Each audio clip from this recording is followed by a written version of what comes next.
Entonces ahora con procesos con raíz unitaria. Y ahora, lamentablemente, planeta Tierra va a colapsar. Todo lo que conocíamos y todas las cosas bonitas que ocurrían con un proceso estacionario en tendencia se vuelven oscuras, siniestras y feas cuando tenemos una raíz unitaria. Lo que voy a hacer entonces ahora es tratar de presentarles por lo menos la intuición de por qué eso ocurre y vamos a avanzar un poco respecto a tratar de lidiar con cómo trabajar con eso. ¿Ok? Entonces, bien. Entonces, lo que vamos a hacer ahora es básicamente partir con un modelo convencional muy simple. Supongamos que yo tengo un proceso en el que ni siquiera tengo tendencias estocásticas, un proceso que es simplemente un random walk. Asumamos que tengo un proceso AR1, YT depende de YT-1, pero asuman que por mala pata el valor de phi es exactamente igual a 1. O sea que tengo una raíz unitaria, ¿ya? En el proceso autorregresivo. Por conveniencia, esto va a afectar el álgebra, no va a afectar sustancialmente las conclusiones ni los resultados, pero por conveniencia asuman que yo voy a partir con que el valor de y en el periodo 0 es igual a 0. Esto va a ser simplemente para no anclarme a una condición inicial en todas las derivaciones que tengo que hacer, porque recuerden que cuando hay una raíz unitaria, la condición inicial afecta toda la trayectoria futura de la serie.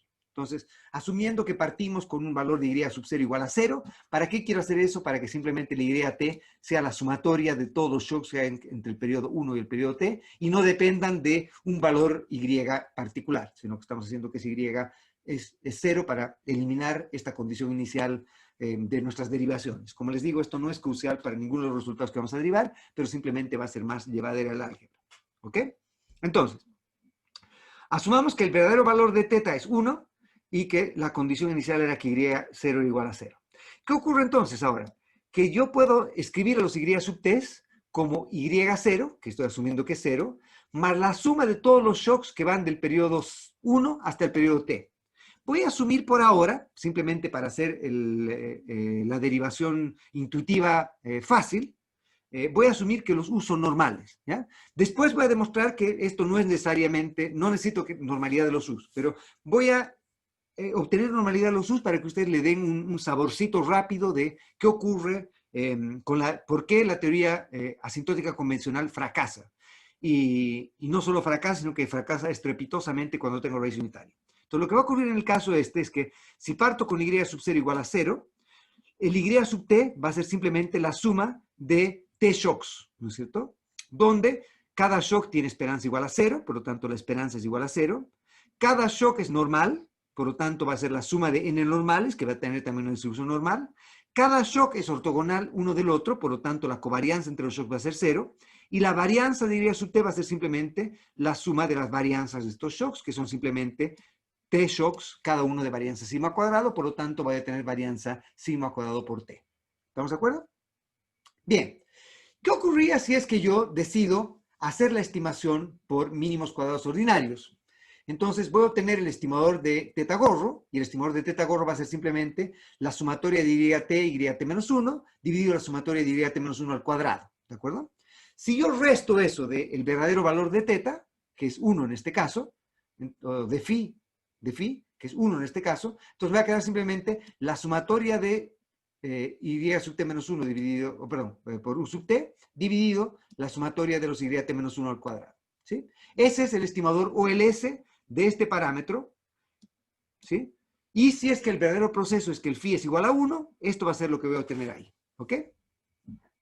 Lo que voy a hacer ahora es simplemente voy a multiplicar y dividir esto por 1 sobre t. ¿Ya? Voy a multiplicar esto por 1 sobre t por sigma cuadrado, por razones que van a ser obvias en unos minutos más. ¿Ok? Entonces, esto va a ser simplemente numerador dividido el denominador. ¿Ya? ¿Ok? Entonces, numerador es toda esta expresión de aquí. Bien, lo que voy a hacer ahora entonces es tratar de mostrarles por qué la teoría asintótica convencional fracasa acá.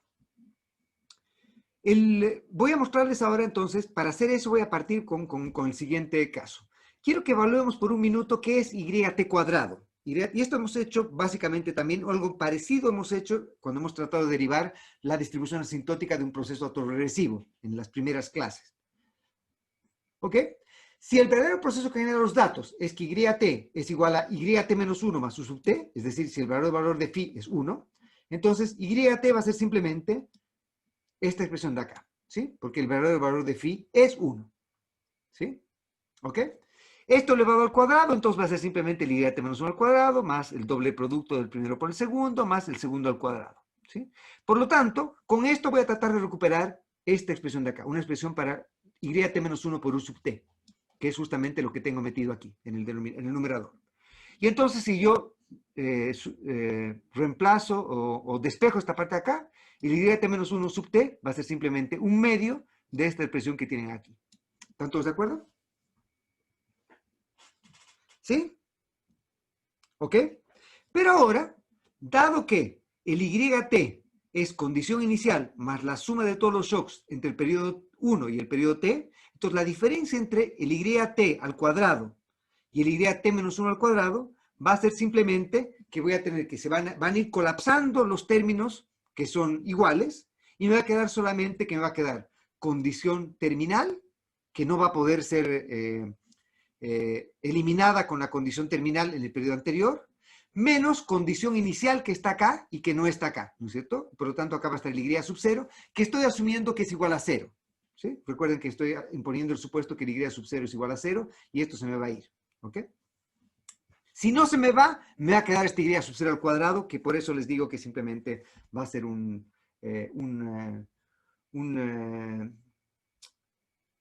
se llama ancillary condition, que es simplemente un ruido que no va a afectar a la derivación. Menos la sumatoria de los ut cuadrados. ¿Están de acuerdo? ¿Ya? Por lo tanto, entonces, dado que he asumido que el y sub 0 es igual a 0, esta parte se me va a ir y me va a quedar simplemente esta expresión que está acá. Es un medio del último y, acá debe ser el y en minúscula, no debe ser el y mayúscula, es el último y en el periodo t al cuadrado, dividido, y acá convenientemente he puesto el sigma cuadrado estaba aquí, entonces acá va a entrar como sigma nada más, y como multiplicado por t es lo mismo que multiplicar por raíz cuadrada de t y después elevar al cuadrado esto, ¿sí? Por lo tanto, entonces me queda el y grande sub t dividido esta expresión, ¿ok? Menos 1 sobre 2, acá estoy colocando un 2 acá por razones que van a ser obvias en un minuto más, entonces acá me está faltando un 2 y acá me va a faltar otro 2, ¿sí? Un medio de t sigma cuadrado, y acá tengo esta misma expresión que tienen acá, ¿ok? Partamos por la expresión simple que es la del último término. 1 sobre t de la sumatoria de los ut cuadrados, dado que los ut cuadrados son IID con esperanza 0 y varianza sigma cuadrado, 1 sobre t cuadrado de la sumatoria de los ut cuadrados converge a sigma cuadrado. Y por lo tanto esto me va a quedar sigma cuadrado, acá me queda un sigma cuadrado, con otro sigma cuadrado se me va, y me va a quedar que el último término simplemente es un medio. ¿Todos de acuerdo? ¿Sí? ¿Ok? El último término converge simplemente un medio. ¿Ok? Y ahora me queda el término de acá. Acá está un medio, que lo he metido simplemente porque he multiplicado por un medio aquí. Pero acá me queda este término de acá. ¿Qué habíamos dicho respecto a los y sub t? Habíamos dicho que si es que los u sub t o los y sub t son un random walk, entonces el y sub t lo puedo expresar como si fuese una normal con esperanza 0 y varianza sigma cuadrado. Entonces el y para cualquier periodo t va a ser una normal con esperanza 0 y varianza sigma cuadrado. Por lo tanto, y en el periodo t grande va a ser una normal con esperanza 0 y varianza sigma cuadrado por t grande. Pero vean que acá, convenientemente, he dividido esto justamente por la raíz cuadrada de esta expresión, de sigma cuadrado t grande. Y por lo tanto, entonces, y sub t dividido esto va a ser lo mismo que esta variable estandarizada, que es simplemente una normal 0, 1. ¿Están de acuerdo? Y sub t dividido sigma raíz cuadrada de t es simplemente una normal 0, 1. ¿De acuerdo? Por lo tanto, como y sub t dividido la raíz cuadrada de data es una normal 0, 1, cuando yo agarro una normal 0, 1 y la elevo al cuadrado, ¿sí? Una normal 0, 1 al cuadrado, me genera, ¿qué variable aleatoria? Una chi cuadrado, con un grado de libertad. Y por lo tanto, entonces, el numerador, que he expresado como un medio de esta expresión de acá, va a converger en distribución a un medio de una chi cuadrado con un grado de libertad menos 1. Entonces, como ven acá ya, la vida se ha hecho tremendamente complicada. Esto es, Porque antes, la distribución del parámetro respecto al el estimador, respecto al verdadero vector de parámetros, era tal que el numerador convergía en probabilidad a cero. ¿Sí? Apropiadamente escalado, convergía en probabilidad a cero. Y además, que apropiadamente escalado, lo que ocurría era justamente, convergía en probabilidad a cero, quería decir que teníamos tanta probabilidad de que el estimador esté a la derecha como a la izquierda del verdadero valor del vector de parámetros. La distribución, a su vez, cuando hacíamos teoría asintótica convencional, a la que convergía esto, cuando multiplicamos esto apropiadamente por t a la 1/2, si se acuerdan, cuando el verdadero valor de phi era menor que 1 en módulo, es decir, cuando el proceso era débilmente estacionario, cuando multiplicamos esto por t a la 1/2, la distribución asintótica era una distribución normal por el lado del numerador. Y una distribución normal es una distribución simétrica. En cambio acá, cuando nosotros tenemos una raíz unitaria, el numerador está convergiendo por el lado del numerador a una parte que tiene que ver con una chi cuadrado con un grado de libertad. Y una chi cuadrado con un grado de libertad es por definición asimétrica. Una chi cuadrado es una distribución que es asimétrica hacia la izquierda. Tiene una cola muy ancha a la izquierda y tiene una cola, valores muy concentrados al lado de la cola izquierda y tiene pocos valores hacia el extremo derecho de la cola. Y es, por lo tanto, bastante asimétrica. Lo que eso nos quiere decir, entonces, que como la distribución es asimétrica hacia este lado, quiere decir, entonces, que el estimador del vector de parámetros va a ser más probable que me dé un valor menor que 1 que un valor mayor que 1. Pese a que el verdadero valor de teta es 1, o el valor de phi es 1, el estimador de phi va a ser generalmente un estimador que va a tender a subestimar el verdadero valor de phi. Vamos a llegar a valores que son menores que 1 cuando el verdadero valor de phi es igual a 1. Y a su vez, la distribución con la que yo podría testear cualquier hipótesis, para por ejemplo testear que el verdadero valor de phi es 1, no voy a poder utilizar un test normal. ¿Por qué? Porque la distribución va a ser una distribución asimétrica. Y el denominador, esta parte de acá, va a converger un proceso que va a ser bastante más complejo también. De hecho, para yo encontrar una distribución estable para esta parte de acá, no me va a bastar haber dividido esto por t, como ocurría en el caso de cuando el valor de phi es menor que 1. Recuerden que cuando yo dividía por t, el denominador, la parte del denominador convergía a la varianza incondicional, al gamma sub 0, ¿se acuerdan? ¿Alguien me está siguiendo? Muchachos, ¿alguien? Si se acuerdan que cuando el verdadero valor de phi era menor que 1, la distribución asintótica que ya hemos derivado era tal que cuando yo dividía 1 sobre t por el denominador, que era la sumatoria de los y de t menos 1, eso convergía a la varianza incondicional, gamma sub 0. Pero obviamente, cuando el valor de phi es 1, la varianza incondicional no existe. Ya hemos dicho eso, nosotros ya hemos visto que cuando el valor de phi es 1, la varianza incondicional, entre comillas, divergía, no existía. Y por lo tanto, no va a bastar dividir por 1 por t a esta distribución para obtener una distribución no degenerada.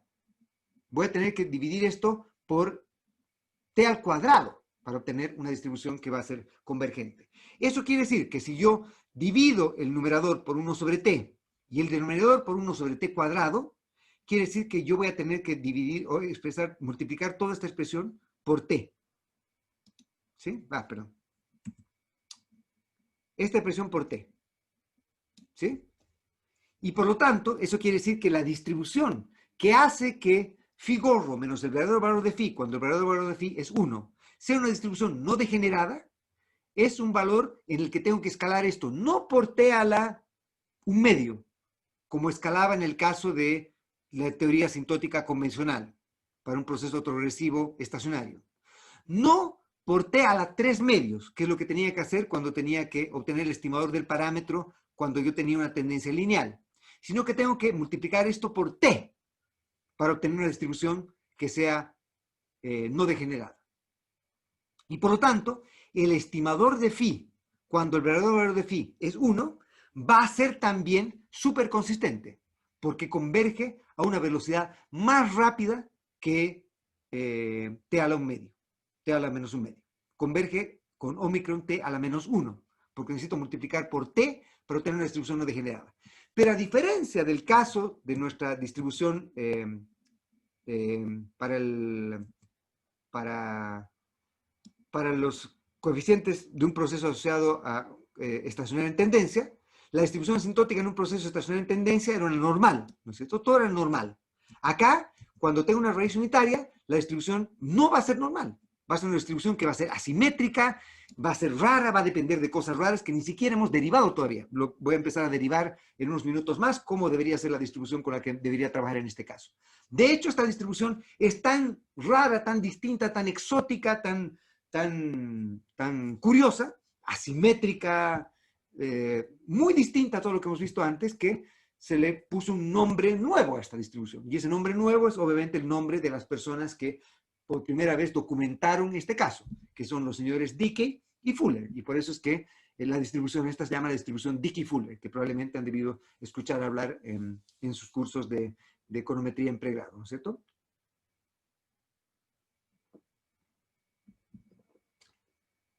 ¿Todos de acuerdo? ¿Hasta acá? Lo que quería hacer acá simplemente es que entiendan, cuando han visto la distribución Dickey-Fuller, han visto, ¿están entendiendo la lógica ahora? ¿La entendían antes y estoy repitiéndome mucho? ¿O esto es nuevo? ¿O esto es algo que no sabían?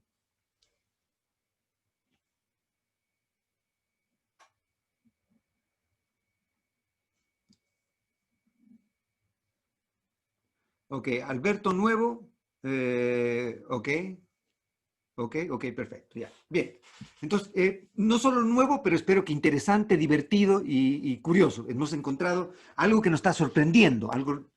Lo que hemos hecho hoy día ha sido tener una hemorragia de sorpresas, ¿no es cierto? Cosas que no esperábamos. Y esta es una sorpresa tremendamente importante. Es una sorpresa en la que toda nuestra teoría asintótica, que ya había empezado a colapsar cuando teníamos una serie que era estacionaria en tendencia, ahora directamente se derrumba. La teoría asintótica convencional se derrumba en el caso en que tengo un proceso con raíz unitaria. ¿Ok? Entonces, lo que vamos a hacer ahora es tratar de encontrar una manera de poder describir la teoría asintótica que ocurre cuando tenemos procesos con raíz unitaria, y para eso vamos a presentar una nueva herramienta para tratar de caracterizar de un modo parsimonioso procesos no estacionarios. Y para eso vamos a utilizar lo que se llaman las Brownian motions o los procesos de Wiener, ¿ya? Y los Brownian motions o procesos de Wiener se utilizan mucho, por ejemplo, se han hecho un curso de finanzas, se utilizan típicamente para caracterizar procesos en tiempo continuo. Entonces, lo que voy a hacer ahora es presentarles una introducción a procesos de Wiener y voy a tratar de mostrarles por qué estos procesos son útiles para ser aplicados, para derivar la teoría asintótica con raíces unitarias. Entonces, esto que les he mostrado, que en el numerador es esta expresión de acá, y en el denominador ni siquiera me he animado a llegar a tratar de mostrarles qué es eso, a qué converge eso. Lo que voy a hacer ahora es desarrollar una nueva herramienta utilizando procesos de Wiener para encontrar maneras de describir o de llegar a la teoría asintótica en los casos donde hay raíces unitarias. ¿Ok? Entonces, para eso vamos a partir con lo mismo que habíamos partido antes. Supongamos que yo tengo un random walk puro. Entonces, YT es simplemente YT menos 1 más U sub t, y asuman otra vez que los U sub t son normales con media 0, y acá voy a hacer que sean normales con media 0 y varianza 1. Y por eso lo que vamos a derivar ahora es lo que vamos a llamar el proceso browniano estándar, o la Brownian motion estándar, o el proceso de Wiener estándar. ¿Por qué es estándar? Porque estoy asumiendo que las innovaciones tienen varianza 1, están estandarizadas a 1. ¿Ok? Y voy a volver a asumir que la condición inicial es Y sub 0 igual a 0 otra vez. El álgebra simplemente se afectaría si es que yo tengo que cambiar acá, por ejemplo, la teoría asintótica, tendría que colocar siempre un Y sub 0 metido al medio, meter una constante, pero esa constante va a ser menos importante a medida que te va aumentando, etc. Entonces, eso simplemente afectarnos en la elegancia de la demostración, pero no va a afectar en el fondo del resultado. Por eso asumamos que el Y sub 0 es igual a 0 para hacer que el álgebra sea bastante más simple de derivar. ¿Ok? Por lo tanto, entonces, los Y sub t van a tener esperanza 0, varianza 1, y por lo tanto, el Y sub t va a ser simplemente la suma de todos los shocks, de t igual a 1 hasta t, que es suma de t shocks, y por lo tanto, Y sub t va a ser, si los uso normales, va a ser la suma de t normales, con esperanza cada una 0, por lo tanto, la esperanza de U sub t va a ser igual a 0, y la varianza va a ser t veces la varianza de los U's, pero la varianza de los U's hemos dicho que era 1, y por lo tanto va a ser simplemente igual a t.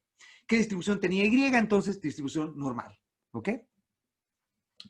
¿Cuál es la gracia de esto ahora? Si yo, por ejemplo, decido agarrar la serie Y en el periodo 8 y restar la serie de la serie Y en el periodo 8, la serie Y en el periodo 4, por decir algo, lo que ocurre cuando yo reste la serie Y del periodo 8 de la serie Y del periodo 4, va a ser que me van a quedar solamente los shocks que hay entre el periodo 5 y el periodo 8.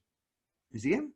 Porque todos los demás shocks se me van a ir al haber restado yo una de la otra. La condición inicial se me va a ir, en un caso con el otro, y solo van a quedar los shocks que transcurrieron entre el periodo T más 1 y el periodo S. ¿Sí? Y por lo tanto, entonces, ¿qué va a ocurrir? Que la diferencia entre Y en el periodo S e Y en el periodo T va a ser simplemente una normal con media cero y varianza S menos T, que son los shocks que quedan entre el periodo S terminal y el periodo T inicial en el que estoy haciendo la evaluación. ¿Todos de acuerdo? Por lo tanto, obviamente, si yo saco la primera diferencia de Y, la primera diferencia de Y es simplemente U sub T. Y U sub T es una normal 0,1. ¿Están todos de acuerdo? Hasta ahí estamos todo bien, ¿no es cierto? Quiero que ahora hagamos lo siguiente. Supongamos que yo tengo datos anuales de Y. Entonces, la primera diferencia de Y va a ser simplemente el dato de Y del año 8 menos el dato de Y en el año 7. ¿Ok? Pero obviamente, que yo tenga datos en esa frecuencia anual no quiere decir que, por lo menos en principio, el Y del año 8 se haya producido solamente el último día del año 8. Por ejemplo, uno podría pensar que el Y del año, la diferencia entre Y del año 8 y Y del año 7 se puede expresar como la diferencia que hay entre el Y que hubo hasta mediados de año, en el segundo semestre, menos el Y en el primer semestre. Obviamente, nosotros no observamos el Y del primer semestre, pero en definitiva, esto es equivalente a eso, ¿no es cierto? Sumar y restar el Y del primer semestre, aunque no observemos el Y del primer semestre. Y uno podría decir entonces que uno podría simplemente evaluar esto como la diferencia entre Y entre el último semestre y el primer semestre, y entre el primer semestre, perdón, entre diciembre y julio, digamos, y segundo y el primer semestre del año, es simplemente el shock del primer semestre más el shock del segundo semestre. ¿Me siguen? ¿Ok? Entonces el shock del primer semestre sería este, el shock del segundo semestre sería este. Y si asumimos que los shocks son ortogonales uno del otro, y cada shock tiene varianza un medio, entonces si los shocks son ortogonales, E sub 1 más E sub 2 va a tener esperanza igual a 0 y varianza un medio más un medio, que es igual a 1. Entonces yo podría haber dicho, el shock que yo estoy asumiendo que ocurre una vez al año, podría asumir que ocurre por la suma de shocks que ocurren cada semestre. Y los shocks tienen una varianza que es la mitad de la varianza que tengo acá. ¿Sí? Pero ustedes me dirán, bueno, ¿qué ocurre si es que hago este mismo ejercicio, pero en lugar de separar la serie en semestres, la separo en trimestres? Entonces tendría el shock del primer trimestre, el shock del segundo, el shock del tercero y el shock del cuarto trimestre. Y cada shock con varianza un cuarto. Entonces la suma de los shocks va a tener varianza 1, que es exactamente igual a la varianza del U. Entonces acá lo que estoy haciendo es que, aunque yo no tenga datos en frecuencias más altas, y frecuencia más alta, por si acaso, es decir, alta frecuencia, es decir, que se produce con mayor frecuencia, por eso se dice alta frecuencia es que se produce con frecuencia más corta, entre comillas, y baja frecuencia es que se produce con frecuencia más larga.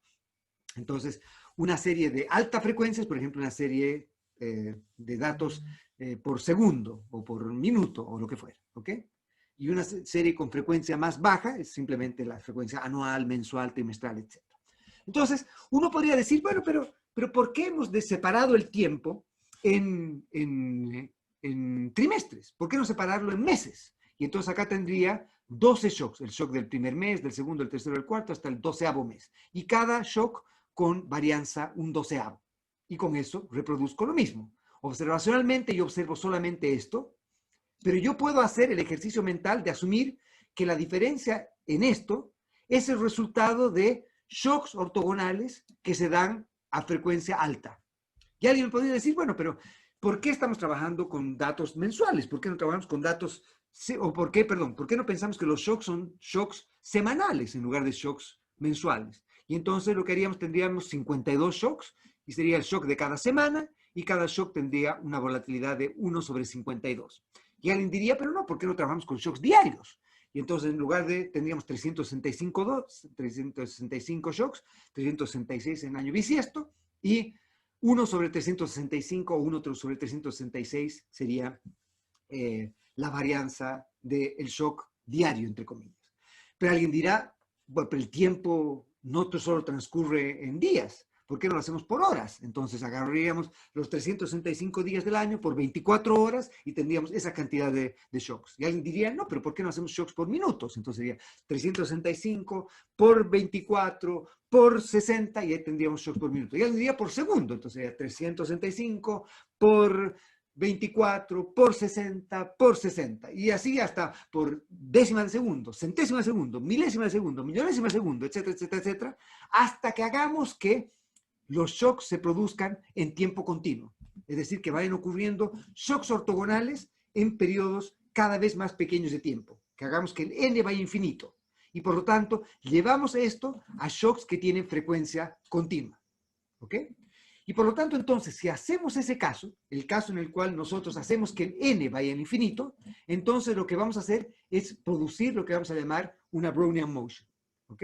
Y una Brownian motion, entonces, simplemente, justamente eso, es llevar esta diferencia que teníamos en tiempo discreto a como si fuese el resultado. Obviamente lo que observamos solamente el dato del año 10 y el año 9, pero estamos haciendo el ejercicio, la gimnasia mental, de asumir que la diferencia entre lo que ocurrió en el año 10 y el año 9 es el resultado de una infinidad de shocks ortogonales que ocurrieron en tiempo continuo entre el año 10 y el año 9. ¿Me sigue? ¿Ok? Y por lo tanto, entonces, el resultado de eso va a ser simplemente una Brownian motion, que es justamente lo que estamos discutiendo acá. ¿Ok? Entonces, hacer el caso cuando el n vaya a infinito, que nos va a generar un proceso browniano. Entonces, nuestro W sub t, esta expresión de acá, va a ser el resultado de infinitos shocks en tiempo continuo, cada shock con varianza 1 sobre n, donde n tienda a 0. Y por lo tanto, entonces, yo puedo expresar, por ejemplo, si es que decido hacer esto, para W igual a 0, es decir, que hago Y sub t menos Y sub t, bueno, Y sub t menos Y sub t es simplemente igual a 0, ¿no es cierto? Es Y sub t respecto a sí misma, no hay nada, no hay ningún shock que ocurre entre el periodo 0 y el periodo 0. Pero si es que yo, por ejemplo, agarro y ahora puedo dividir esto, en lugar de dividir esta expresión entre el año t y el año t menos 1, el año t y el año t menos 2, el año t y el año t menos 3, yo divido esto entre la fracción de la muestra. ¿Ya? La fracción de la muestra es que, por ejemplo, yo tengo 457 datos, y entonces tengo el dato, y el dato 457 es tener la muestra completa, y por lo tanto es decir, t igual a, entre comillas, este valor igual a 1. Y el valor igual a 0 es no tener ningún dato. Por lo tanto, el t sub 1 chiquito sería, por ejemplo, tener el 10% de la muestra, o tener el 5% de la muestra, o el 1% de la muestra, etc. Entonces, perdón un segundo, este ruido horrible que están escuchando es que se activó la impresora y está haciendo un autolimpiado. Ok. No sé si me están siguiendo. Entonces, si yo puedo hacer esto para cualquier fracción de tiempo entre t y t menos 1, yo podría, por ejemplo, evaluar qué ocurre entre t y t menos un tercio, t menos un quinto, t menos lo que fuera.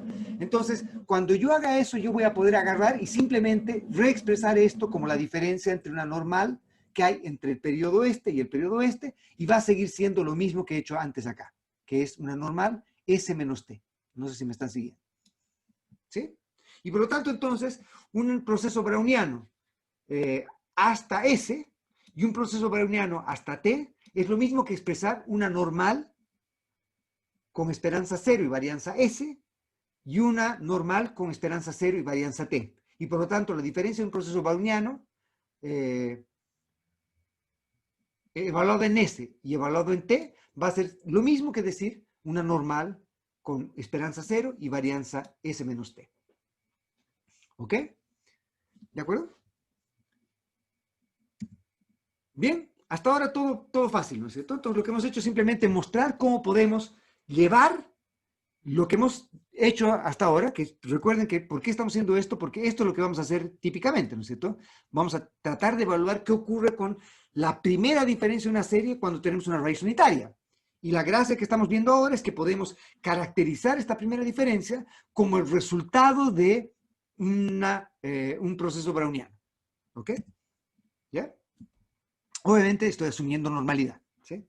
Bien, ¿qué otras cosas podemos hacer? Bueno, un proceso browniano estándar, una Brownian motion estándar o un proceso binary estándar, lo podemos llevar a un proceso de Wiener que no sea un proceso de Wiener estándar, es decir, que tenga una varianza distinta a 1. ¿Cómo hacemos eso? Agarramos un proceso de Wiener estándar y lo multiplicamos por un escalar sigma.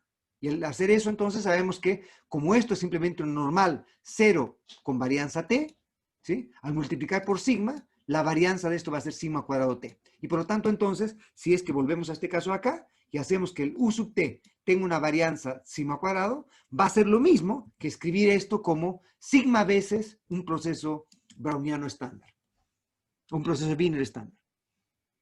¿Están de acuerdo? La variable z sub t es simplemente el resultado de una, una constante, sigma, por un proceso de Wiener estándar. ¿Ok?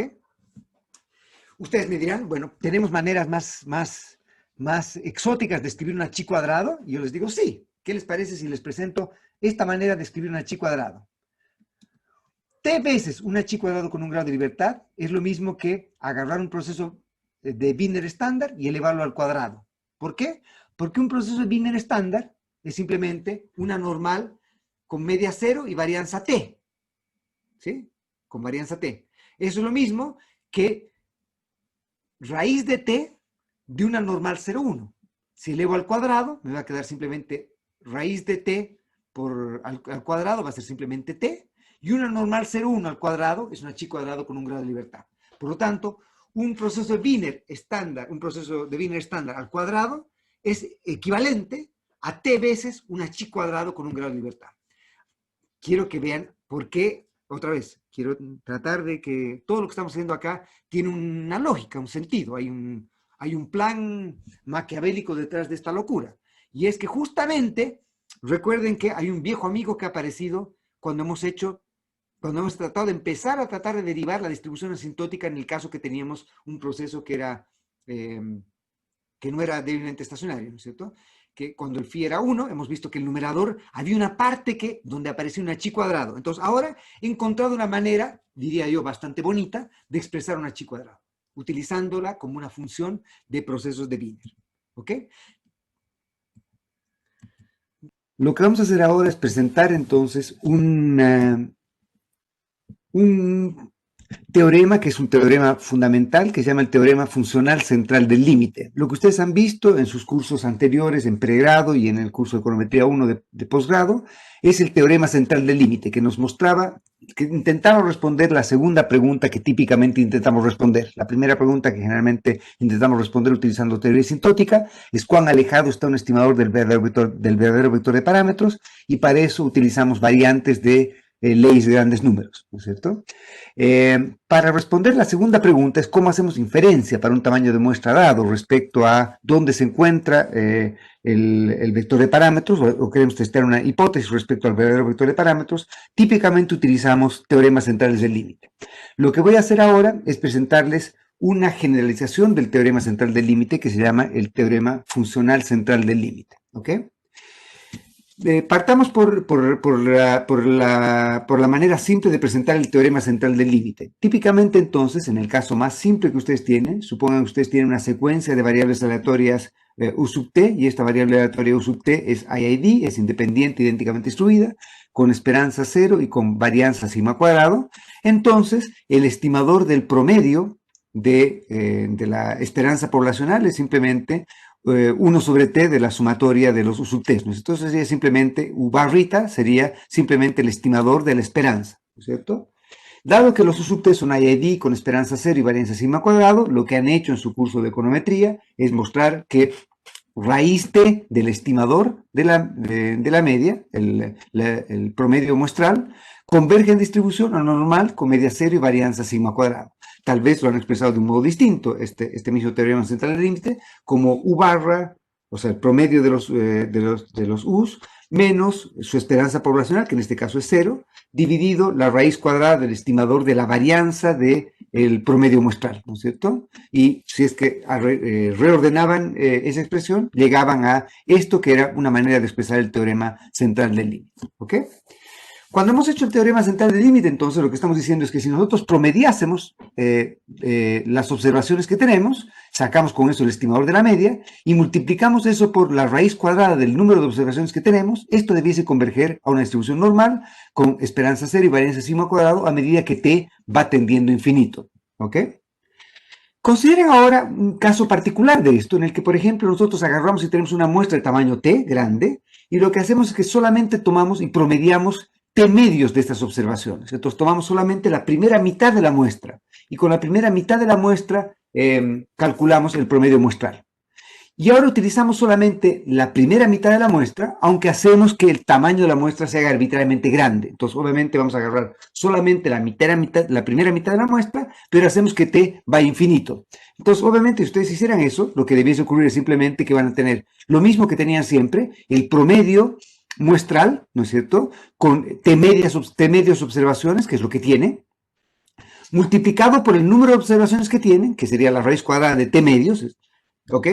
Y a medida que t va yendo infinito, eso de todos modos sigue convergiendo una normal 0 sigma cuadrado, ¿ok?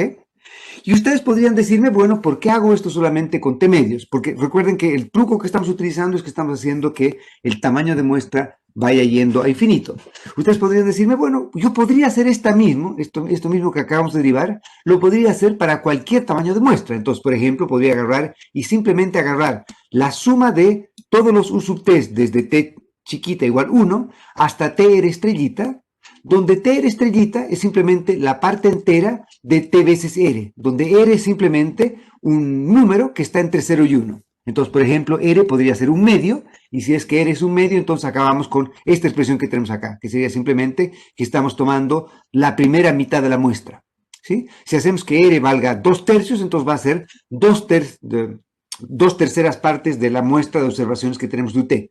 Y obviamente si es que R va a 1, entonces tomamos el total de observaciones y acabamos con este UT barra que tenemos aquí. ¿Ok?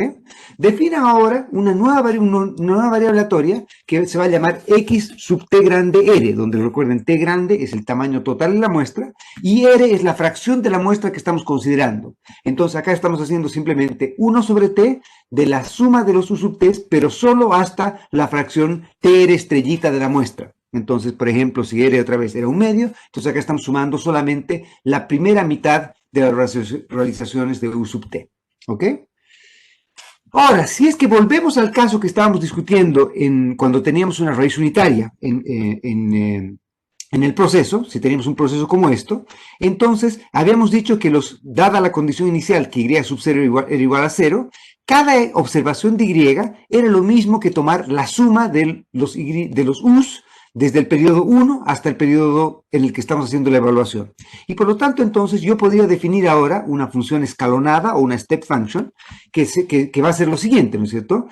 Donde esta int es simplemente la parte entera, ¿no es cierto? Entonces, si ustedes, por ejemplo, tienen un tamaño de muestra 10, por decir algo, y toman la parte entera, y R vale, por ejemplo, 0.09999, entonces lo que ustedes hacen es que multiplican 0.09999 por el tamaño de muestra, sacan la parte entera de eso, digamos que esa parte entera es 2, por decir algo, obviamente no va a ser, y entonces lo que hacen es simplemente suman hasta las observaciones, hasta la segunda observación de los U sub T, ¿ok? Entonces lo que esto quiere decir simplemente es que si es que yo hago que R vaya desde 0 hasta 1, y yo tengo un tamaño de muestra cualquiera, entonces para cualquier valor de R que adopte un valor que esté entre 0 y no llegue a 1 sobre T, donde T es el tamaño total de la muestra, entonces esto es lo mismo que decir no sume ninguna observación de U, ¿sí? Porque obviamente estamos diciendo que este valor va a ser igual a 0, entonces nos quiere decir no sume nada, ¿sí? Entonces X sub T va a valer simplemente 0. Si es que el valor de R es tal que R está entre 1 sobre t y 2 sobre t, asumamos, por hacer el caso concreto, asumamos que t es igual a 10, entonces ustedes tienen 10 datos. Entonces, si el valor de R está entre 0.1 y no llega a 0.2, entonces esta operación les va a decir que simplemente agarren y sumen los datos de de U, desde t igual 1 hasta 1, porque la parte entera de t veces R va a llegar a 1, pero no va a llegar a 2, ¿no es cierto? No va a llegar hasta 2, porque no llegan a 2 sobre t. Y por lo tanto, todo les va a decir esto, simplemente es lo mismo que decirles, súmeme los U sub t de 1 hasta 1, es decir, solamente tome el primer U sub t y divida esta expresión sobre t. Pero el primer U sub t es exactamente igual a y1, por lo que hemos dicho acá, ¿no es cierto? ¿Sí? El y1 va a ser simplemente el primer U. Cuando el valor de R está entre 2 sobre t y no llega a 3 sobre t, entonces esto va a ser lo mismo que decir súmeme los U sub t desde 1 hasta 2, porque la parte entera va a llegar hasta 2. Y por lo tanto es súmeme U sub 1 más U sub 2 dividido entre t.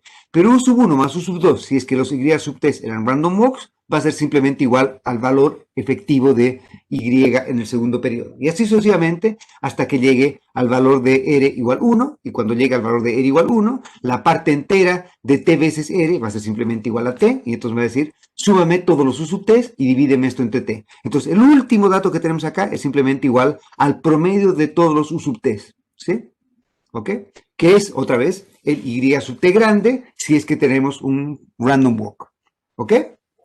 Lo que voy a hacer ahora es tomar esta step function que acabamos de describir y voy a presentarles una manera de derivar un teorema central de límite que va a funcionar para cualquier tamaño de muestra, para cualquier fracción de la muestra que estemos considerando.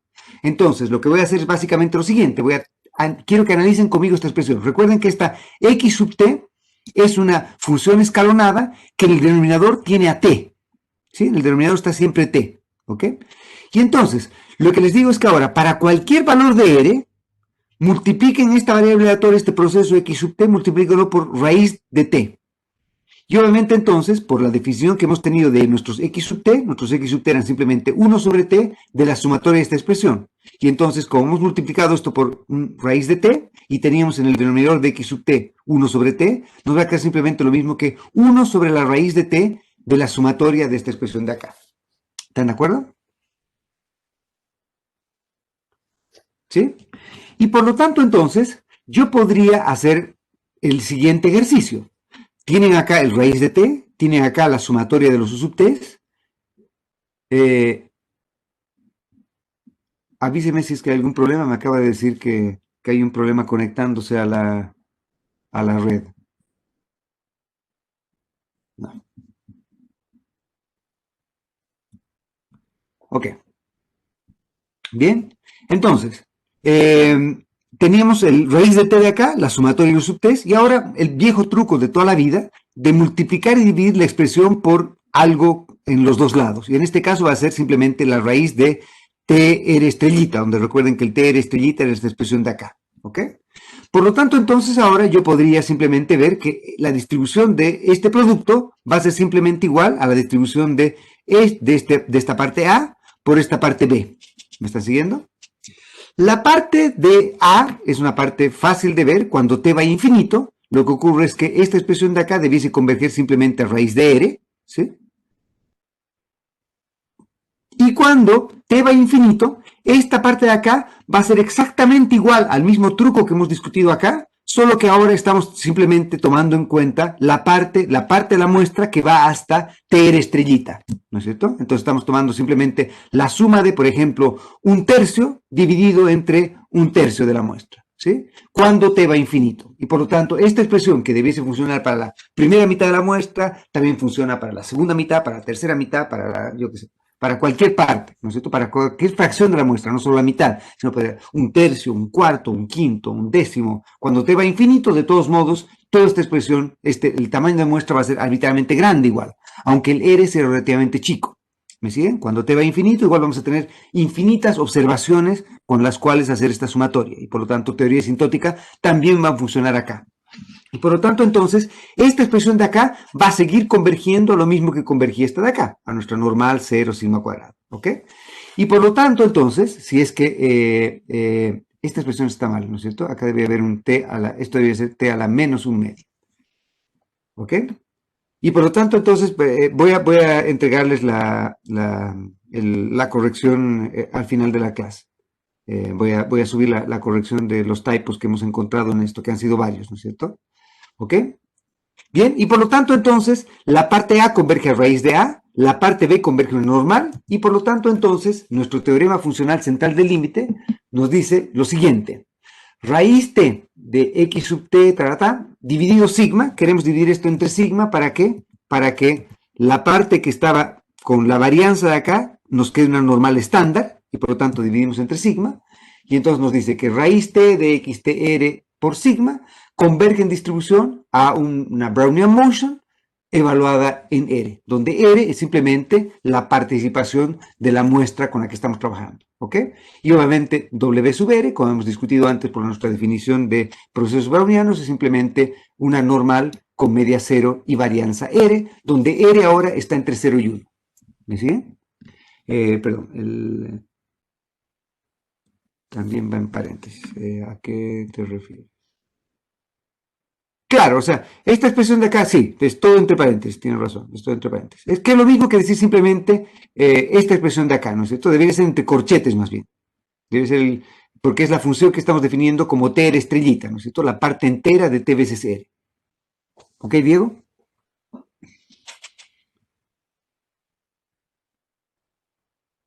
Bien, perfecto. ¿Estamos de acuerdo? Entonces, ¿cuál es la gracia que hemos obtenido acá? La gracia que hemos obtenido acá es que, como hemos hecho para cuando hemos discutido todo lo de Brownian motions, cuando hemos intentado llevar la gracia de tener un proceso en que tengamos un random walk y poder mostrar que el random walk es simplemente la suma de todos los shocks que han ocurrido desde el periodo inicial hasta el periodo terminal, hemos descompuesto ese proceso que estaba expresado en tiempo discreto, lo hemos llevado a una expresión en tiempo continuo y hemos llegado a nuestros procesos de Wiener, ¿no es cierto?, a nuestras Brownian motions, y lo que estamos haciendo ahora es mostrar que podemos generalizar el teorema central de límite que teníamos para aplicarlo para cualquier fracción de tamaño de muestra con la que estemos lidiando, trabajando. Y entonces lo que hemos hecho ahora es mostrar que el mismo teorema central de límite que funcionaba, ahora lo podemos generalizar para utilizarlo para cualquier fracción de la muestra con la que trabajemos, y además hemos hecho que hemos podido aplicar esto para el caso en el que hemos discutido que esto es obviamente la razón por la cual estamos haciendo esto. Esta suma de shocks que tenemos acá es una manera de expresar simplemente a la variable y cuando tenemos un random walk metido adentro, que es justamente lo que queremos utilizar para nuestras distribuciones asintóticas, ¿ok? Y por lo tanto, entonces, podríamos utilizar lo mismo que hemos discutido acá para cualquier, por ejemplo, fracción de la muestra. Entonces, acá podemos tomar, yo qué sé, R, si es que R sub 2 es mayor que R sub 1, entonces la diferencia entre estas dos expresiones, escalada apropiadamente, va a converger en una normal con media cero, y la varianza va a ser simplemente la diferencia entre la fracción de la muestra en la parte 2 y la fracción de la muestra en la parte 1, que es otra vez una manera menos elegante de escribir simplemente una Brownian motion R2 menos R1, ¿ok? Donde recuerden que el argumento en nuestra Brownian motion tenía que estar entre 0 y 1, y justamente acá hemos visto por qué tenía que estar entre 0 y 1, porque la manera en que estamos desarrollando nuestras step functions nos hablan más bien de la fracción de la muestra involucrada en cada caso, ¿ok?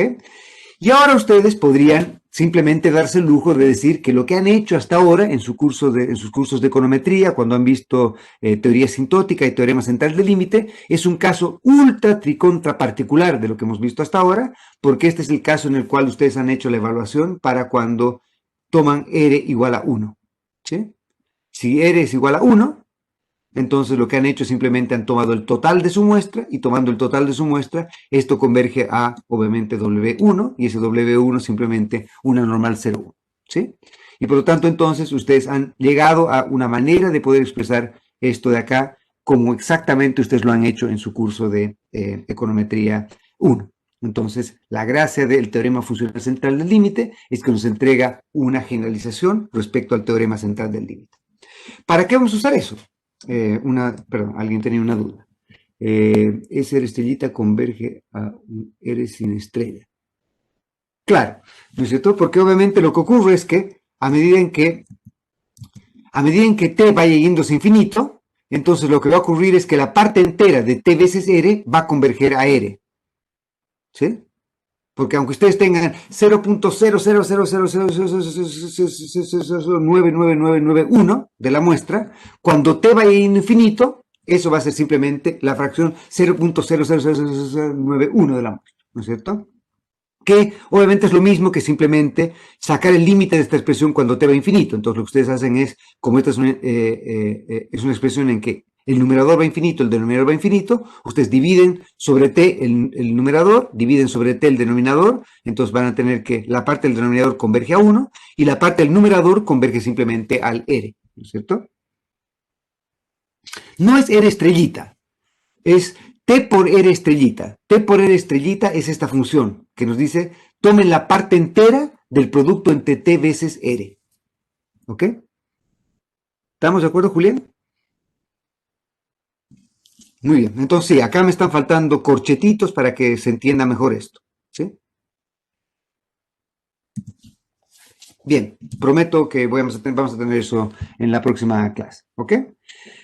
Lo que voy a intentar hacer ahora es presentarles aplicaciones de lo que hemos visto hasta ahora para discutir maneras de representar la distribución asintótica de series no estacionarias utilizando Brownian motions o utilizando procesos de Wien, ¿ok?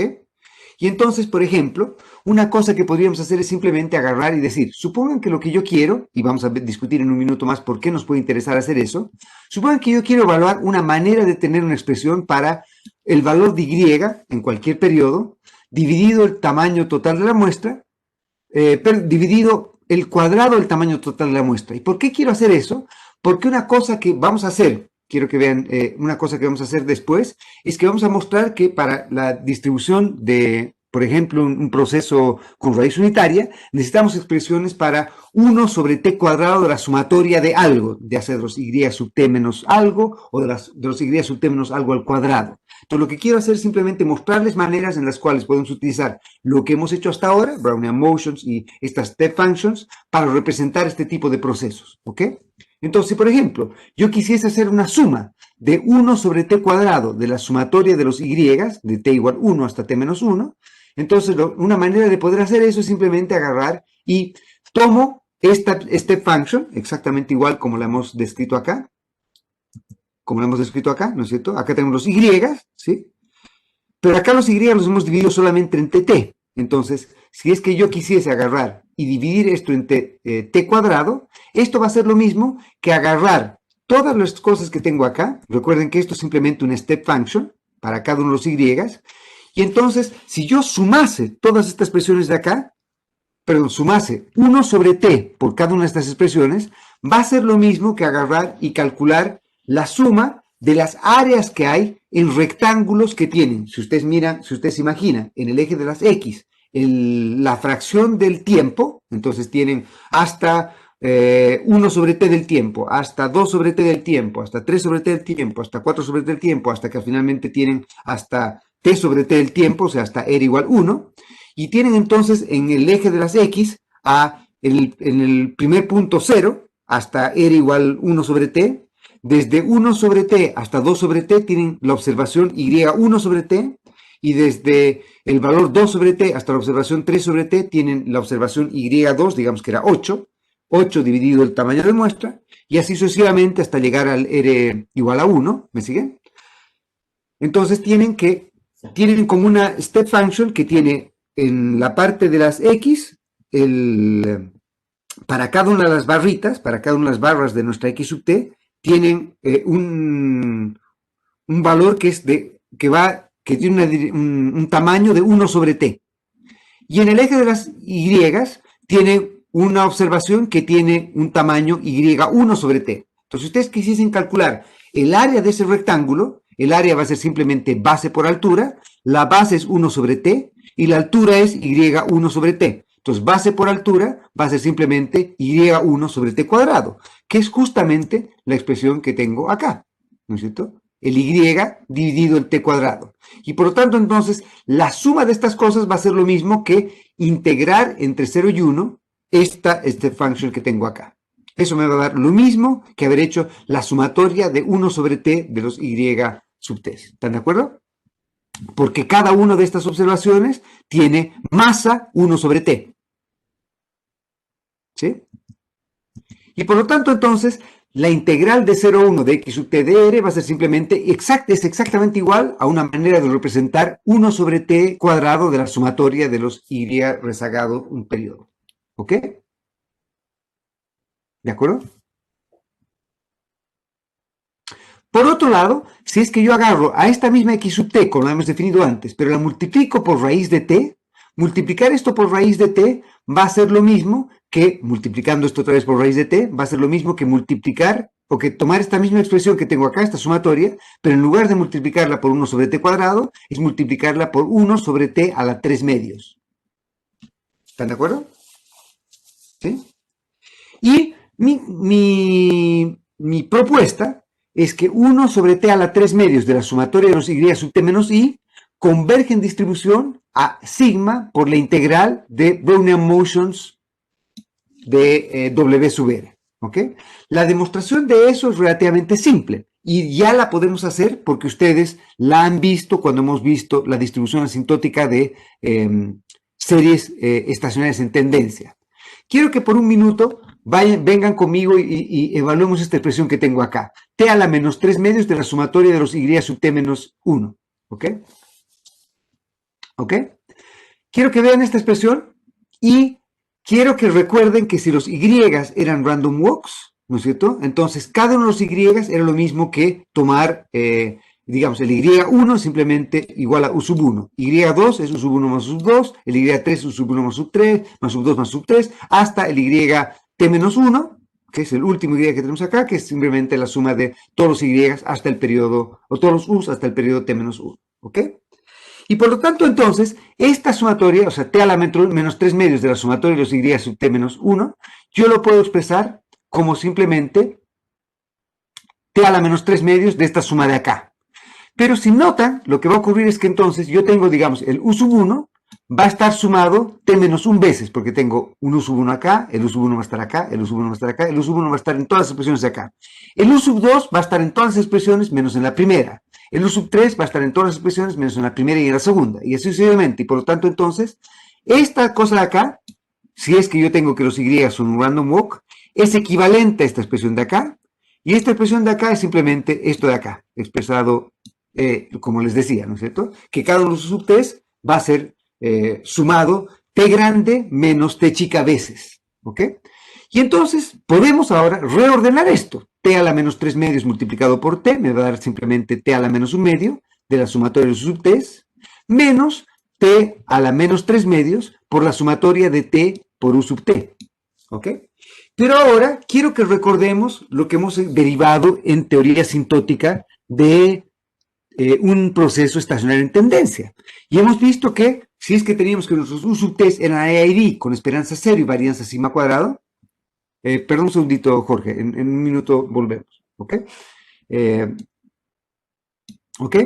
Tenemos t a la menos 1 medio de la sumatoria de los sub t, y si ustedes recuerdan, hagan un recuerdo de esto, cuando veíamos el proceso de un proceso con tendencia determinística, ya habíamos expresado, ya habíamos evaluado la expresión t a la menos 1 medio de la sumatoria de los sub t, cuando los sub t son IID con esperanza 0 y varianza sigma cuadrado. Y también ya habíamos evaluado t a la menos 1 medio de la sumatoria de esta expresión de acá.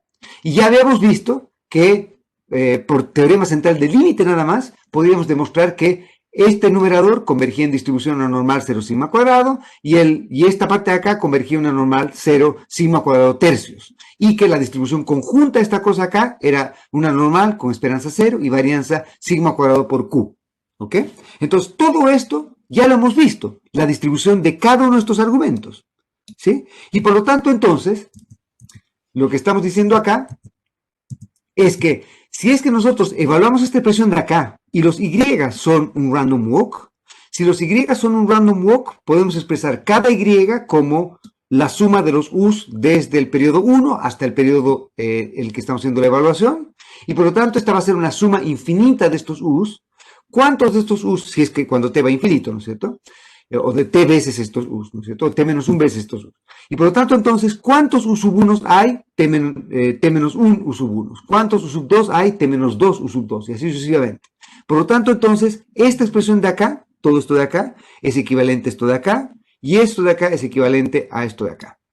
Y esto de acá, a su vez, es equivalente a amigo número 1 y amigo número 2, que ya conocimos cuando derivamos teoría sintótica de procesos estacionarios en tendencia.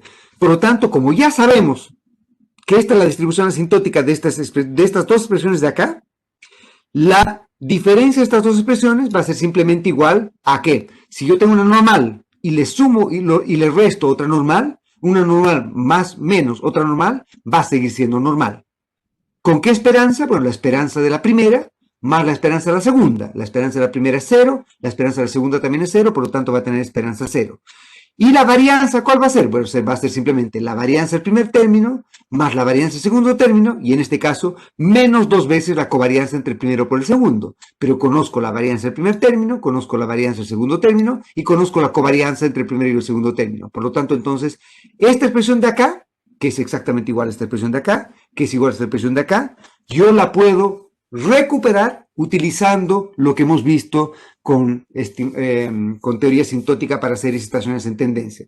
Y por lo tanto, entonces, t a la menos 3 medios de la sumatoria de los y sub t, cuando y sub t es un random walk, converge en distribución anormal con esperanza 0 y varianza sigma cuadrado. Por lo tanto, como ya hemos visto antes, 1 sobre t cuadrado de la sumatoria de los y sub t cuando los y sub t son un random walk es lo mismo que la integral de 0,1 de x sub t y t a la menos 3 medios de la sumatoria de los y sub t converge en distribución a sigma veces la integral de 0,1 de estos w sub t, ¿sí? Que es lo mismo que habíamos discutido antes, por las razones que habíamos discutido antes. Y por lo tanto, entonces ahora yo podría expresar esto de este modo o podría expresar esto de este modo. No sé si me están siguiendo. ¿Sí? T a la menos 3 medios de la sumatoria de ta, que es esta expresión de acá, ya hemos visto que converge una normal con media 0 y varianza sigma cuadrado tercios. Y eso ha sido lo mismo que esta expresión de acá. Entonces, si ustedes quieren ser cancheros y un pelín petulantes con sus compañeros o amigos que no han visto nunca teorema funcional central del límite, ustedes pueden decirles, en lugar de presentarles una normal con esperanza 0 y varianza sigma cuadrado tercios, ustedes presentan esta expresión de acá. Y esta expresión de acá es equivalente a una normal con esperanza 0 y varianza sigma cuadrado tercios. ¿Ok? Y obviamente, t a la menos 3 medios de la sumatoria de ta va a ser toda esta expresión que tienen aquí. ¿Están de acuerdo? Ahora sí, Jorge, ¿entendiste? Ah, sí, ya. Obviamente, sí, el detalle acá es que aunque esta expresión vaya hasta t o t menos 1, cuando t va a infinito da lo mismo. Entonces estamos sumando hasta t hasta infinito. Entonces esta sumatoria la podemos tomar en principio con t menos 1 y abusando notación llevarla hasta t también. ¿Sí? ¿Ok? ¿Todos de acuerdo? Excelente. Entonces ahora lo que voy a hacer es voy a ir un pasito más allá. Y el pasito más allá que voy a tratar de hacer es que recuerden que, ¿por qué estoy haciendo esto? Recuerden que uno de los puntos en los que les había dicho cuando estamos tratando de derivar distribuciones asintóticas de nuestro estimador cuando teníamos una raíz unitaria, es que el denominador teníamos una expresión que dependía de los cuadrados de los y, ¿no es cierto? Y si es que los y son random walks, entonces nos gustaría tener una manera de poder expresar los procesos estocásticos que salen con los y al cuadrado con funciones de procesos de Wiener.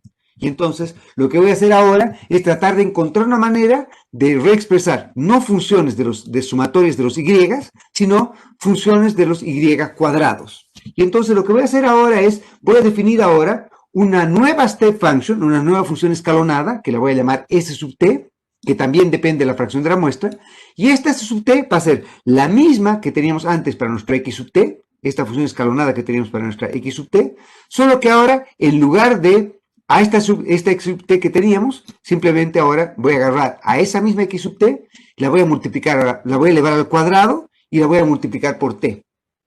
Entonces, si ustedes hacen esa expresión, recordando lo que era nuestra definición de nuestro y sub t, ¿sí? Entonces agarran este y sub t, nuestro s sub t, que era esto, lo elevan al cuadrado, entonces va a ser el y al cuadrado, por t al cuadrado y lo multiplican por t, les va a quedar simplemente, hagan este ejercicio con calma en su casa, les va a quedar simplemente y sub 1 al cuadrado dividido por t, y sub 2 al cuadrado dividido por t, y sub 3 al cuadrado dividido por t, y sub t al cuadrado dividido por t. Donde otra vez tenemos la misma expresión que teníamos antes con t entre 0 y 1. Y recuerden que cada uno de estos y lo podemos expresar como la suma de los u's desde el periodo 1 hasta el periodo t. ¿Sí? ¿De acuerdo? Bien, y por lo tanto, utilizando la misma expresión que habíamos dicho antes, de tratar de calcular cuál debería ser la integral de este proceso, de esta step function, cuando r va de 0 a 1, que es lo mismo que tomar la sumatoria de los y, ¿no es cierto? La sumatoria de los y, ahora no de los y, sino de los y al cuadrado, y vean que ahora sí esta expresión me parece, esta expresión es totalmente relevante, porque esta es exactamente la expresión que yo voy a necesitar en mi denominador para encontrar la distribución asintótica de un proceso que es estacionario en diferencia. Vean que acá, volveré a esta expresión de acá, si yo multiplico esto solamente por t, si divido esto por t nada más, yo voy a tener problemas de divergencia acá. Entonces lo que voy a tratar de hacer es que voy a agarrar y voy a tratar de la distribución asintótica que vamos a derivar va a ser una distribución que va a depender de t al cuadrado veces esta expresión de acá, cuando el verdadero valor de phi es 1. Y por lo tanto, multiplicar esto por t va a ser lo mismo que multiplicar el denominador por t al cuadrado, y, dividir el denominador por t al cuadrado, ¿sí? Y dividir el numerador por t. Ya hemos visto que dividiendo esto por t, encontramos ya una distribución que era no degenerada del numerador, ¿no es cierto? Que dependía de una chi cuadrado, pero ya hemos visto también una manera de expresar una chi cuadrado como una función de un proceso de Wiener, ¿no es cierto? Ahora lo que quiero es tener una expresión para no sobre t, sino sobre t cuadrado de esta expresión de acá. 1 sobre t cuadrado de esta expresión de acá. Y eso es justamente lo que voy a encontrar acá. ¿Ok? Y entonces, 1 sobre t cuadrado, la sumatoria de y t cuadrados, es lo mismo que, por lo que habíamos dicho antes, bases por altura, que tomar la integral de 0 a 1 de este proceso S sub t que tenemos acá. ¿Ya? Y por la misma razón que habíamos discutido antes, cada uno de estos y era expresable como una Brownian motion, ¿no es cierto? Como un proceso de Wiener elevado al cuadrado, que sería la misma manera de expresar esto, por esta expresión de acá. ¿Ok? Y por lo tanto, entonces, lo que hemos encontrado acá es una manera de poder describir el denominador de nuestro proceso para un proceso con raíz unitaria, para poder utilizarla para derivar la distribución asintótica de este proceso. Les voy a pedir simplemente que revisen en Hamilton, y en Hamilton todas estas expresiones están derivadas también. Nos dice que esté a la menos 5 medios esta expresión de acá, cómo sacamos cada una de estas expresiones y cómo podemos expresar cada una de estas funciones que tenemos acá en tiempo discreto como función de procesos como Brownian motions o como procesos de Wiener, ¿ok?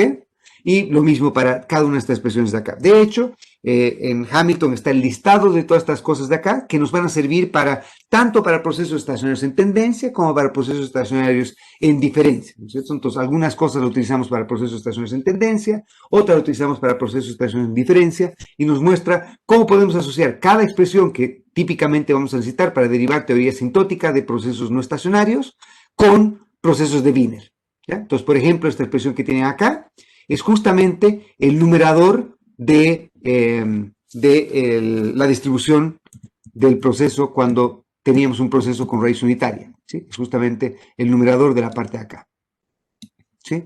El numerador de la parte de acá. Y por lo tanto, entonces, como vamos a ver, es simplemente juntando cosas que ya hemos visto y juntando cosas que hemos derivado, vamos a poder derivar la distribución asintótica del estimador que tenemos acá. Entonces, típicamente, por ejemplo, para encontrar la distribución asintótica del caso en el que tenemos un proceso con raíz unitaria, entonces, es muy importante acá, sobre todo cuando estamos trabajando con procesos con raíz unitaria, el que lamentablemente la distribución asintótica correcta a utilizar va a depender de, uno, el proceso que sigan los datos y dos, la especificación que nosotros estemos estimando. Por lo tanto, entonces, siempre tenemos que tomar en cuenta, cuando estamos haciendo lo que vamos a llamar test de raíces unitarias, tenemos que tomar en cuenta que en cada uno de estos casos podemos tener procesos en los cuales podemos tener diferencias entre lo que vamos a llamar la especificación estimada y el DGP. DGP quiere decir simplemente, son las siglas en inglés para Data Generating Process, o el proceso que genera los datos. ¿Ok?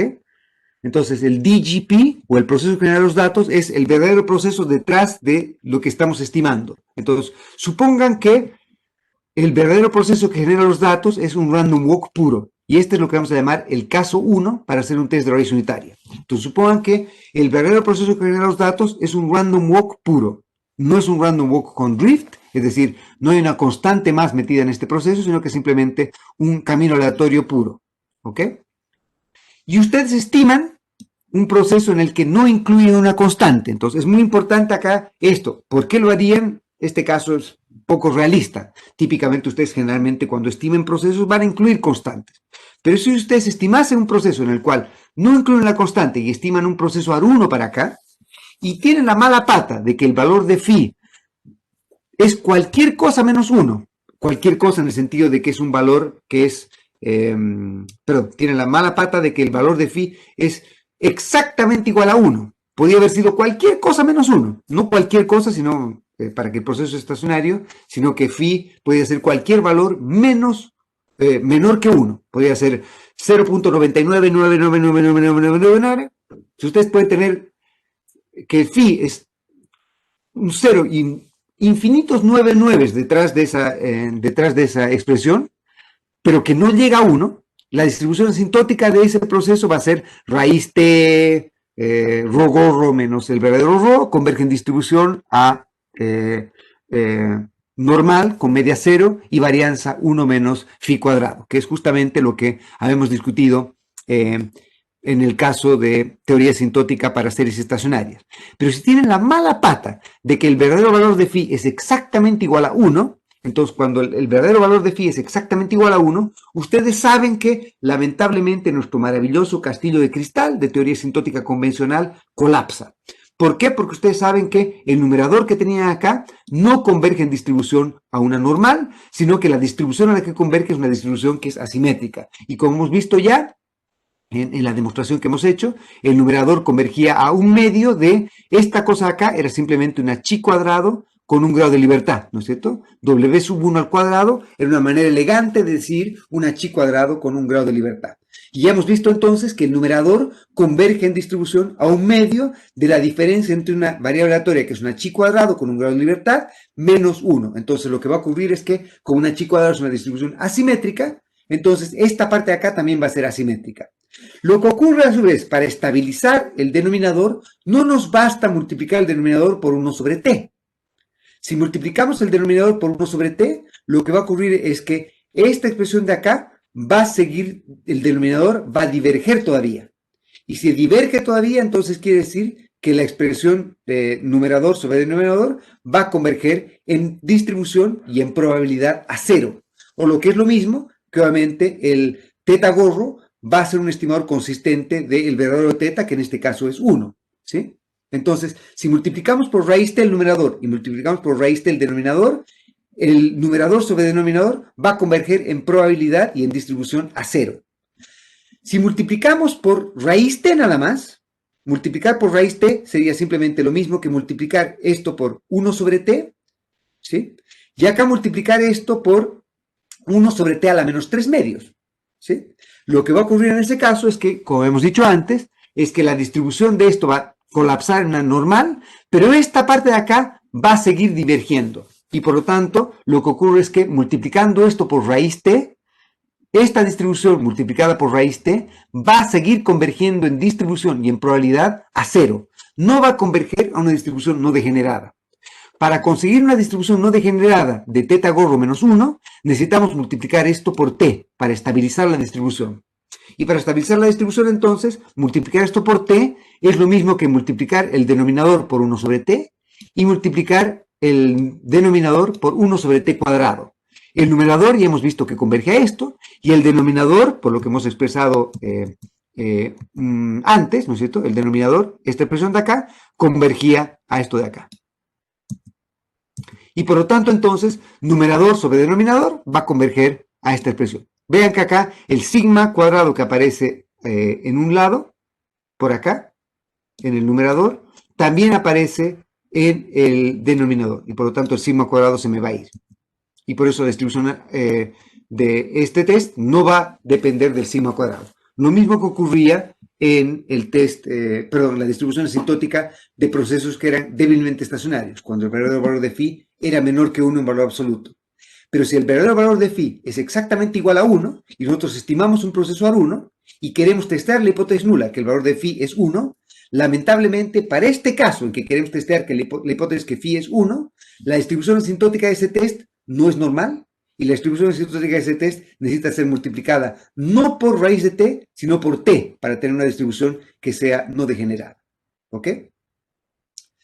¿Qué ocurre si es que yo quiero hacer, en lugar de, para evaluar esta hipótesis nula, quiero hacer un test t? Entonces lo que haría sería simplemente agarrar el estimador de phi menos la hipótesis nula, que en este caso es que el verdadero valor de phi es 1, dividido entre la raíz cuadrada del estimador de la varianza. Y el estimador de la varianza de OLS de este proceso va a ser simplemente el estimador de la varianza de los errores, del sigma cuadrado, dividido entre la suma de los y de t menos 1, que sería lo mismo que sigma cuadrado x transpuesta x a la menos 1, ¿no es cierto? En el caso en que estoy estimando este proceso, esto va a converger simplemente a esta expresión de acá. ¿Ok? Se puede demostrar, háganlo ustedes con calma en la casa, utilizando esta expresión que tiene, estas expresiones que tienen acá, se puede demostrar que esto converge en distribución a esta expresión que tienen acá. ¿Ok? Y esta expresión que tienen acá va a ser la distribución que llamamos la distribución Dickey-Fuller. ¿Ok? Entonces la distribución Dickey-Fuller es justamente la distribución que nuestros amigos Dickey y Fuller derivaron para el caso en el que tenemos, lamentablemente, estimamos un proceso autoregresivo y lamentablemente queremos testar la hipótesis nula, que phi es igual a 1, cuando el verdadero valor de phi es igual a 1, lo que va a ocurrir es que la teoría asintótica no va a ser la convencional y los test que vamos a tener van a ser test que van a ser asimétricos. Y por lo tanto lo que va a ocurrir es que como estos test son asimétricos, lo que va a ocurrir es que el estimador de phi va a ser un estimador que va a ser en muestras finitas, va a ser un estimador que va a estar sesgado hacia la subestimación. Entonces siempre vamos a tener estimadores del valor de phi que van a tender a subestimar el verdadero valor de phi. Si el verdadero valor de phi es 1, el estimador va a tender a subestimar. Va a ser un valor estimado de phi que va a ser menor que 1. Y por eso es que tenemos que utilizar una distribución distinta para testear esta hipótesis nula que tenemos acá. ¿Ok? Un punto más que vamos a tener que discutir es el que ustedes podrían, si es que están queriendo evaluar si el verdadero proceso que genera los datos es un random walk puro, como este de acá, ustedes podrían estimar un proceso en el cual además incluye una constante y quieren testar la hipótesis nula que el verdadero valor de phi es 1. Acá, lamentablemente, hay un pequeño problema. Como el verdadero proceso que genera los datos es un random walk puro, lo que debiese ocurrir a medida que la muestra se hace arbitrariamente grande es que el verdadero valor de, el estimador de phi, este de acá, debiese converger al verdadero valor de phi, que es 1, y el estimador de la constante debiese converger al verdadero valor de la constante, que en este caso es 0, porque el proceso que genera los datos es un random walk sin drift. ¿Ok? Entonces, es muy importante que cuando ustedes están estimando el proceso, se aseguren de evaluar bien el tipo de proceso que es más realista, que sea consistente con los datos. Entonces, por ejemplo, si tienen una serie en la cual es económica, teórica y teóricamente imposible que la serie tenga una tendencia, ya sea estocástica o determinística, entonces no es muy conveniente utilizar el caso 2, en el cual yo incorporo una constante y testeo que el valor de phi es 1, porque yo tendría que testear la hipótesis nula de que, porque si el verdadero proceso no puede tener drift, entonces tiene que ocurrir que se produzca simultáneamente que el verdadero valor de phi es 1 y el verdadero valor de c es 0. ¿Ok? Entonces en Hamilton está una derivación de cuál es la distribución asintótica en cada caso. Si es que ustedes, en el caso 1, ustedes, el verdadero proceso que genera los datos es un random walk y ustedes estiman un proceso consistente con un random walk puro y quieren testar la hipótesis nula que el phi es 1. Si el verdadero proceso que genera los datos es un random walk sin drift y ustedes estiman un proceso en el cual incorporan constante y quieren testar que el phi es 1. Este es el que llamamos el caso 2. El caso 3 sería el caso en que el verdadero proceso que genera los datos es un random walk pero con drift, o sea que el C es distinto de 0, y ustedes estiman un proceso en el que incorporan además la posibilidad de que haya un drift y quieren testar la hipótesis nula que phi es igual a 1. Y el cuarto caso es el caso en el que ustedes tienen el verdadero proceso que genera los datos, también tiene drift, ¿ok? ¿Sí? Y ustedes estiman un proceso en el que quieren testear que el verdadero valor de phi es 1, pero ustedes saben que si el proceso tiene un drift, es posible que el proceso no sea estacionario, pero que sea no estacionario porque es estacionario en tendencia y no estacionario en diferencia. Y por lo tanto, en el caso 4, que sería una especificación más completa, ustedes están pudiendo además considerar el caso en el que tengan un random walk con drift o tengan un proceso estacionario en tendencia. Entonces podría ser que la fuente de no estacionalidad sea la tendencia, en este caso determinística, o sea una tendencia estocástica. Lo que va a ocurrir es que si ustedes, dependiendo del proceso que ustedes estimen, testear un random walk va a tener distribuciones, los test van a tener distribuciones distintas. Y por lo tanto, para cada caso, caso 1, caso 2, caso 3 y caso 4, hay distintos valores críticos que tienen que evaluar y distintas maneras de realizar este test. ¿Ok? ¿De acuerdo?